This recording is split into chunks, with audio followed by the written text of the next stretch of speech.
I have been asked to tell you about the back of the North Wind.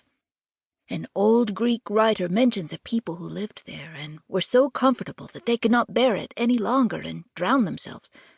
My story is not the same as his. I do not think Herodotus had got the right account of the place. I'm going to tell you how it fared with a boy who went there.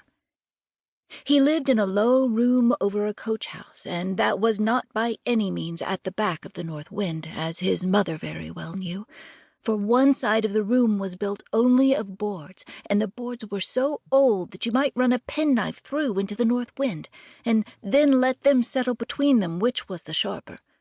I know that when you pulled it out again, the wind would be after it like a cat after a mouse, and you would know soon enough you were not at the back of the North Wind. Still, this room was not very cold, except when the North Wind blew stronger than usual. The room I have to do with now was always cold, except in summer, when the sun took the matter into his own hands. Indeed, I'm not sure whether I ought to call it a room at all, for it was just a loft where they kept hay and straw and oats for the horses. And when little Diamond— But stop, I must tell you that his father, who was a coachman, had named him after a favorite horse, and his mother had had no objection. When little Diamond then lay there in bed, he could hear the horses under him munching away in the dark or moving sleepily in their dreams, for Diamond's father had built him a bed in the loft with the boards all around it, because they had so little room in their own end over the coach-house, and Diamond's father put old Diamond in the stall under the bed, because he was a quiet horse and did not go to sleep standing, but lay down like a reasonable creature.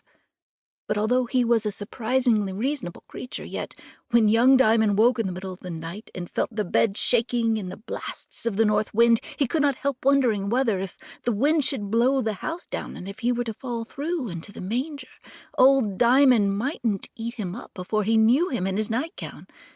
And although old Diamond was very quiet all night long, yet when he woke up, he got up like an earthquake. And then young Diamond knew what o'clock it was, or at least what was to be done next, which was to go to sleep again as fast as he could.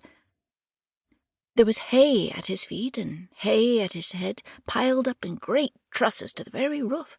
Indeed, it was sometimes only through a little lane with several turnings, which looked as if it had been sawn out for him, that he could reach his bed at all. For the stock of hay was, of course, always in a state of either slow ebb or of sudden flow. Sometimes a whole space of the loft, with the little panes in the roof for the stars to look in, would lie open before his open eyes as he lay in bed. Sometimes a yellow wall of sweet-smelling fibers closed up his view at the distance of half a yard. Sometimes when his mother had undressed him in her room and told him to trot to bed by himself, he would creep into the heart of the hay and lie there thinking how cold it was outside in the wind and how warm it was inside there in his bed, and how he could go to it when he pleased, only he wouldn't just yet. He would get a little colder first. And ever as he grew colder, his bed would grow warmer, until at last he would scramble out of the hay, shoot like an arrow into his bed, cover himself up, and snuggle down, thinking what a happy boy he was. He had not the least idea that the wind got in at a chink in the wall and blew about him all night, for the back of his bed was only of boards an inch thick, and on the other side of them was the North Wind. Now, as I have already said, these boards were soft and crumbly. To be sure, they were tarred on the outside, yet in many places they were more like tinder than timber. Hence it happened that the soft part having worn away from about it, little Diamond found one night after he lay down that a knot had come out of one of them, and that the wind was blowing in upon him in a cold and rather imperious fashion.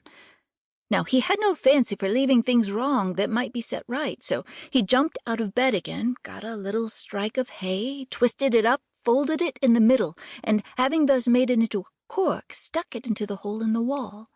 But the wind began to blow loud and angrily, and as Diamond was falling asleep, out blew his cork, and hit him on the nose, just hard enough to wake him up quite, and let him hear the wind whistling shrill in the hole.